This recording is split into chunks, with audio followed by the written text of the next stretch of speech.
हाशिम के कदमों की आवाज़ आई तो वह ज़रा संभल कर बैठा। हाशिम अंदर आया, वही परेशान टेंस चेहरा लिए। सादी के पीछे आकर अलमारी खोली। सादी ने अब के गर्दन नहीं मोड़ी। सामने ड्रेसिंग मिरर लगा था। वह आईने में हाशिम को देखता रहा। उसने सेफ का कोड दबाया। 4 हिस्से सादी ने दिमाग में फीड किए। सेफ खोला तो उसके ने कागजात वापस रखे और इसे बंद किया। फिर से कोड दबाया। सादी ने अब के पक्का याद कर लिया। वो उसकी तारीख़ पैदाइश थी। वो चला गया और सादी कितनी ही देर हुनैन के साथ खामोश बैठा रहा। उसका काम जारी था। वो भाई के चेहरे को देख भी नहीं रही थी। वो बस चुपचाप बैठा रहा। कितनी ही पुरानी बातें याद आईं। अम्मी कहती थी हाशिम का वकील क्यों उनको हर दफ़ा टाल देता है, क्यों वो कोई ठोस नहीं कर रहा था और वो हर बात अदालती निज़ाम पर रख देता। तब आंखों पे एतमाद की पट्टी बंधी थी, अब उसमें सुराख हो रहे थे। क्या पता हाशिम ने वो लैपटॉप वारिस के कातिलों से हासिल कर लिया हो और वो तस्वीर रख ली हो, मगर उसने हमें क्यों नहीं बताया। क्या पता उसमें कुछ ऐसा हो जो फारिस के लिए नुकसानदेह हो, मगर उसने हमें क्यों नहीं बताया। हर तवज्जो के आखिर में वो उलझ जाता। हाशिम ने कुछ सोच समझकर फैसला किया हो, शायद कुछ तो सोचा होगा। क्या पता है कोई और तस्वीर हो, उसकी अपनी बेटी की, मगर नहीं, उसकी याददाश्त बहुत अच्छी थी। ये वही फ़ोटो थी। मैं अभी आई। हुनैन एकदम उठी और बाहर चली गई। उसने कुछ नहीं पूछा, बस यूं ही चुपचाप बैठा रहा। फिर एकदम चौंक कर सर उठाया। वो कमरे में अकेला था। गर्दन इधर उधर मोड़ी, फिर आहिस्ता से उठा और अलमारी की तरफ आया। उसकी तरबियत, उसका ईमान सब कह रहे थे कि किसी का लॉकर खोलना गुनाह है, मगर उसका दिल कह रहा था कि आखिरी फितवा मुझसे लो। मैं कहता हूँ ऐसा कर डालो तो कर डालो, और दिल से बहस का वक्त ही नहीं था। उसने जल्दी जल्दी कोड डाला, लॉकर खोला। तस्वीर वाला लिफाफा सामने था। सादी ने कपकपाते हाथों से फोटो निकाली और उल्टाई। अमर और नूर। उसके दिल को धक्का लगा। ये वही फोटो थी। हाशिम को बच्चे पसंद थे। वो बच्चियों की तस्वीर तबाह नहीं कर सका था। वो जो अब तक बेयकीनी के आलम में था, एकदम से उसकी आंखों में सुर्खी उतरने लगी। लब भीज गए। मुड़कर दरवाजे को देखा, जिसके पार नीचे लाश में हाशिम बैठा था। एक लम्हे को उसका दिल चाहा अभी जाकर उसको गिरबान से पकड़े और उससे पूछे कि उसने क्यों किया उनके साथ ऐसा। उसका उस समय हाथ था। फारिस ठीक कहता था, क्योंकि फारिस उसको जानता था और सादी उसको बिल्कुल नहीं जानता था। मगर वो फारिस नहीं था। उसको गुस्से से बेकाबू होकर हाशिम का गिरबान नहीं पकड़ना था, उसको कुछ और करना था। उसने वो लिफाफा निकाला। इसमें मजीद भी कुछ तस्वीरें थीं। वो उनको देखता गया और दिल हर एक पे डूबता गया। वो उस रेस्टोरेंट में फायरिंग के बाद की थी। खून में लथपथ जुमर। अभी लोग भी इकट्ठे होना शुरू नहीं हुए थे और वो ऊपर से ली गई थी, ऊपर होटल के कमरे की खिड़की से। सादी की आंखों से नींद अब तक बिल्कुल गायब हो चुकी थी। वो साकित, सांस रोके कि एक के बाद एक तस्वीर देख रहा था। उसे पेशावर कातिल अपने शिकार, अपनी महारत की तस्वीर अपने पास संभाल कर रखते हैं और फक्र से अपना बेऐब काम देखा करते हैं। मगर उसे ये आज याद आया था। लिफाफे की आखिरी चीज़ एक फ्लैश ड्राइव थी। सादी ने उसे उलट पलट कर देखा। उस पर कोई टैग नहीं लगा था। बाहर निकलकर हुनैन ने रीलिंग के ऊपर से झाँका। हाशिम नीचे सोफे पे बैठा उंगलियों से पेशानी मसल रहा था। सर उठाया तो हुन्ना ने इशारा किया। जवाहरात मुसलसल कुछ बोल रही थी।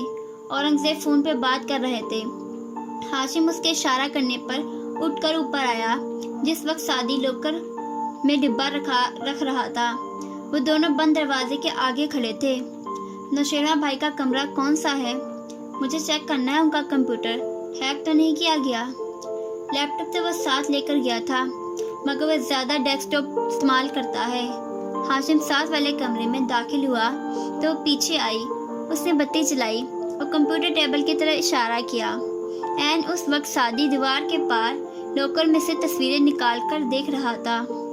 देख लो जो देखना है, दुकान से इशारा किया और फौरन आगे जाकर कुर्सी पे बैठी। उसे ऑन किया। आखिरी दफ़ा आपकी कब बात हुई थी उनसे? अगवा से पहले। अगवा से शायद 6-7 घंटे पहले बात हुई थी। वो सियोल में था और शॉपिंग कर रहा था। खुश था। वो उदासी से मुस्कुराया।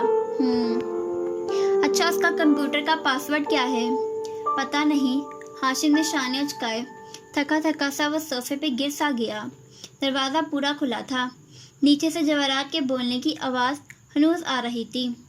ओके, जो भी है, उड़ा देती हूँ।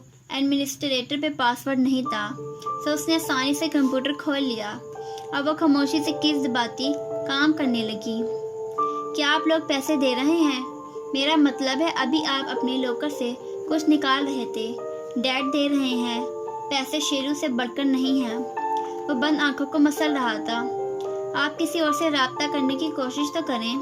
क्या मालूम वो आपके कंप्यूटर्स और फ़ोन टैप ना कर रहे हों, या सिर्फ एक खाली धमकी हो। आपके इतने कॉन्टेक्ट्स होंगे। ओह नो, मैं अपने भाई की ज़िंदगी पे रिस्क नहीं लूँगा। एक दफ़ा वो वापस आ जाए, फिर मैं उन लोगों को देख लूँगा। आप लकी हैं, आपको अपने भाई को बचाने का मौका मिल गया। काश हमें भी मिलता मामू को बचाने का, तो हम भी हर रकम दे देते। वो टॉप करती कह रही थी। टाइप। दूसरी जानिब खामोशी रही तो हुनैन ने गर्दन मोड़कर देखा। वो सोफे पे बैठा उसे देख रहा था। आंखों में इतनी बेबसी और कर्ब था कि हुन्ना के दिल को कुछ हुआ। सॉरी, मेरा मतलब आपको दुखी करना नहीं था। मगर हाशिम ने आहिस्ती से नफ़ी में सर हिलाया। आई एम सॉरी बच्चे, मेरी हर उस चीज़ के लिए जिसने तुम्हें दुख दिया हो। वह एकदम बहुत डिस्टर्ब नज़र आने लगा था।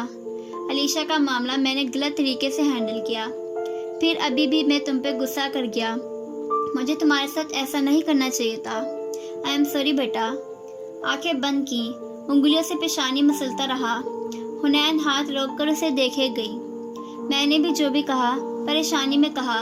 मैं अपसेट हूँ। मेरा भाई मुझे बहुत अजीज़ है। मैं बहुत अपसेट हूँ। अब वो फिर से बंद आंखों को मसल रहा था। हुनैन दम साधे उसे तक रही थी। फिर हाशिम ने आंखें खोली। बहुत उम्मीद, बेबसी और आस से उसे देखा। अगर खावर होता तो मैं कभी एक छोटी बच्ची से दरख्वास्त ना कर रहा होता, मगर मैं उस वक्त बिल्कुल मफलूज हूँ। हुनैन, मत। थकी आवाज़ में वो कहता गया और वह सांस रोके सुने गई। तुम कुछ भी करो, बस मेरे भाई को अजियत देने वालों का पता कर दो। मुझे कर दोगी ना? उसने हाशिम को पहली दफ़ा इतना कमज़ोर देखा था। उसने शायद हाशिम को देखा भी पहली बार था, इस तरह, इस नज़र से। और ये वो लम्हा था जब हाशिम के लिए हुनैन ज़ुल्फ़िकार यूसुफ खान का दिल पलट गया था। और ये वो लम्हा था जब मुस्सिल कमरे में खड़े लॉकर में से तस्वीरें निकाल कर देखते सादी ज़ुल्फ़िकार यूसुफ खान का जहन हाशिम के लिए पलट गया था। उन दोनों के एहसास से बेखबर हाशिम अपनी कमज़ोरी, अपने भाई को किसी दूसरे के हाथ पाकर खुद को बहुत बेबस महसूस करते हुए शेरू के कमरे के कांच पे निढाल बैठा था। हुनैन ने आहिस्ती से रुख फेर लिया। उसके अपने हाथ ज़रा से कपकपाए थे। फिर उसने कुछ पेपर्स प्रिंट किए, कंप्यूटर ऑफ किया और सोफे की तरफ घूमी। आप परेशान मत हो, वो अलीशा नहीं है। अलीशा ऐसा कभी नहीं कर सकती। वह एक कमज़ोर लड़की है। मैं ये भी नहीं चाहती कि आप मुझसे एक्सक्यूज़ करें। आप बड़े हैं, आपने वही किया जो आपको ठीक लगा। मगर एक दफ़ा आपको अलीशा के बारे में सोचना चाहिए। उसको पैसे देने से आपकी दौलत कम ना हो जाती, जैसे अगवाकारों को देने से कम नहीं होगी। मध्यम सा कहकर वो बाहर निकल आई। हाशिम ने मालूम नहीं सुना भी था या नहीं। वो वापस कमरे में दाखिल हुई तो सादी ने चौंक कर सर उठाया। वो हाशिम का लॉकर खोले खड़ा था। हुनैन को पहले तो झटका लगा, फिर गड़बड़ा कर जल्दी से दरवाज़ा बंद करती करीब आई। ये आप क्या कर रहे हैं? ये फ्लैश चाहिए थी मुझे। जल्दी से वो लिफाफा जिसमें वो तस्वीर डाल चुका था वापस रखा, लॉकर बंद किया और उसकी तरफ घूमा। मुझे इसको कॉपी करना है। मत पूछो ये क्या है, बस मेरे ऑफिस की चीज़ है। मुझे पता है गलत है, मगर तुम्हारे पास कोई डिवाइस है जिस पे ये कॉपी कर सकूं? हुनैन ने सर झटका। उस एक पर अफसोस लम्हे का असर ज़ायल किया और गहरी सांस लेकर मशकूक नज़रों से भाई को देखती आगे आई। हाशिम की स्टडी टेबल की दराज खोली, इधर उधर हाथ मारा और वापस मुड़ी तो हाथ में USB थी। क्या याद करेंगे کسی سخی سے پالا پڑا ہے، کاپی کر لیں، کچھ دن بعد آ کر چپ چاپ رکھ دینا۔ عام حالات نے اس چوری پہ ڈانٹ دینے والے سعدی نے چپ چاپ اسے لیپ ٹاپ میں لگا لیا۔ اس میں ان کی کارٹیل کے کچھ ڈاکیومنٹس ہیں، میرے پروجیکٹ کے لیے فائدے مند ہیں۔ کارٹیل کیا ہوتا ہے؟ وہ جو چپس اٹھا کر کھانے لگی تھی، رکی، پھر سر جھٹکا۔ خیر، نہیں بتانا بالکل بھی۔ اب آپ مجھے کچھ نہ بتایا کریں، میں بھی نہیں بتاؤں گی کچھ۔ سر نہ کھاؤ میرا۔ باہر جا کر مسز کاردار کے پاس بیٹھو۔ وہ اس فلیش کو کاپی کر رہا تھا۔ جیسے ہی کام ختم ہوا، اس نے اصلی فلیش نکالی اور اٹھا کر اسے واپس لاکر میں رکھ دیا۔ جب پلٹا تو وہ ہنوز بیٹھی تھی، چپس اٹھا کر منہ میں رکھتی ہوئی۔ تم جاؤ بھی، اچھا نہیں لگتا۔ جب سے آئے ہیں ان کو ایک لفظ تسلی کا نہیں بولا۔ اوکے۔ وہ مشکوک نظروں سے اسے دیکھتی اٹھی اور باہر آ گئی۔ ہاشم اب سیڑھیاں اتر رہا تھا۔ حنین نے دروازہ بند کر دیا اور اس کے ساتھ نیچے اتر آئی۔ جواہرات اور اورنگزیب مخالف صوفوں پہ آمنے سامنے بیٹھے تھے۔ پوری رات کی ذہنی اذیت نے تھکا دیا تھا۔ ڈونٹ وری انکل، ایک دفعہ نوشیروہ بھائی بخیریت گھر پہنچ جائیں تو میں رقم کو ٹریس کر لوں گی۔ جواہرات نے تیز نظروں سے اسے گھورا۔ اور کیا اس میں اس لڑکی کا ہاتھ ہے؟ نہیں، اس کے ہاتھ اتنے لمبے نہیں ہیں۔ اس نے شانے جھکا دیے، پھر قریب سے گزری۔ میری انجیو کو روکا۔ سنو، تمہارے فنگر فش تیار نہیں ہوئے ابھی تک؟ بس میں لا ہی رہی تھی۔ ویسے آج کل میں کورین ڈرامہ دیکھ رہی تھی، 49 ڈیز۔ اس کا ایک فلپائنی ویژن بھی عنقریب بننے لگا ہے۔ کیا تمہارے ملک میں بھی اس کے کلچر مشہور ہیں؟ بہت زیادہ۔ میری نے اس کو دیکھا، پھر سلگتی نظروں سے خود کو گھورتی جواہرات کو، اور جلدی سے وہاں سے کھسک لی۔ اندر بیٹھا سعدی اب ہاشم کے لیپ ٹاپ کو کھنگال رہا تھا۔ کچھ تو ملے گا۔ سرسری سا ایک فائل کھولتا وہ مایوس ہونے لگا تھا جب بالا آخر چند ڈاکیومنٹس ملے جن کے نام نہیں تھے، صرف نمبرز تھے، اور وہ لوگ تھے۔ انہی میں کچھ تھا۔ اس نے ان کو کاپی کرنے کی کوشش کی، مگر یہ ناممکن تھا۔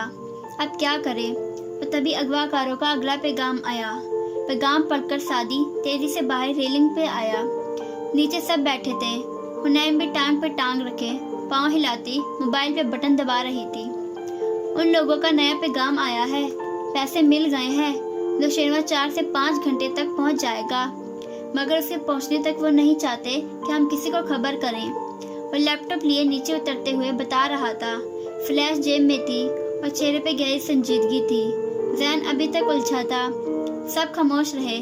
سعدی حنا کے ساتھ آ کر بیٹھ گیا اور لیپ ٹاپ گھٹنوں پہ رکھے پھر سے کام کرنے لگی۔ چونکہ اسکرین حنین کی اپنی طرف تھی تو کانوں میں ایئر فونس لگا دیے اور ڈرامے کی قسط چلا دی۔ اور شیرو کے آنے تک وہ لوگ بہت دور جا چکے ہوں گے۔ اورنگزیب بے بسی بھرے غصے سے بڑبڑائے۔ جواب میں جواہرات اور ہاشم ایک ساتھ بولنے لگے۔ سعدی نے ہاشم کو دیکھا تو دل نرم پڑنے لگا۔ وہ اتنا پریشان، اتنا ٹوٹا ہوا لگ رہا تھا، اور وہ اس کے بارے میں کیا سوچ رہا تھا؟ کیسے اس کے لاکر سے کچھ چرا کر لے آیا؟ کیسے کر دیا اس نے یہ سب؟ تبھی اسکرین پر نظر پڑی۔ ابھی تو کوئی اور ڈرامہ دیکھ رہی تھی۔ سعدی نے ہلکے سے سرگوشی کی۔ حنین ایک لمحے کو گڑبڑائی۔ یہ بھی میرا فیوریٹ ہے، یوں ہی دوبارہ دیکھ رہی ہوں۔ وہ خاموش رہا۔ الجھی ہوئی نگاہیں اسکرین پر رہیں۔ حنین مناظر آگے آگے کر کے دیکھ رہی تھی۔ ہاں ہاشم بھائی؟ کوئی گھنٹے بعد سعدی نے اسے پکارا۔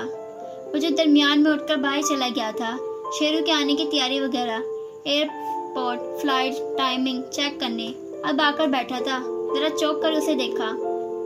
ہاں بولو۔ فارس ماموں کا وکیل کہہ رہا تھا کہ ہمیں اگر وارث ماموں کی فائلز مل جائیں تو کسی نہ کسی طرح ہم ان کے اصل قاتلوں تک پہنچ سکتے ہیں۔ ہاشم ابھی تک شدید پریشانی کا شکار تھا۔ اس نے ذرا سے شانے اچکائے۔ مشکل ہے، اب کہاں ملیں گے اس کی فائلز؟ اتنا عرصہ گزر گیا، تم کوشش کر لو مگر مشکل لگتا ہے۔ سمجھ رہے ہو نا؟ جی بالکل سمجھ رہا ہوں۔ اب ذرا سا اس بات میں سر ہلایا۔ ہاتھ سے نامحسوس انداز میں جین کی جیب کو چھوا جہاں فلیش موجود تھی۔ ہاشم اب موبائل کو دیکھنے لگا اور سعدی گائے بگائے ایک سنجیدہ نظر اس کے چہرے پہ ڈال لیتا۔ بار بار وہ دل میں ہاشم کی طرف صفائی پیش کرتا تھا۔ وہ ساری صفائیاں دم توڑنے لگی۔ رات کی تاریکی میں اس کے اعتماد کا خون بھی آہستہ آہستہ رسنے لگا اور رس کر بالا آخر اس نے اعتماد کے لاشے کو اتموا کر دیا۔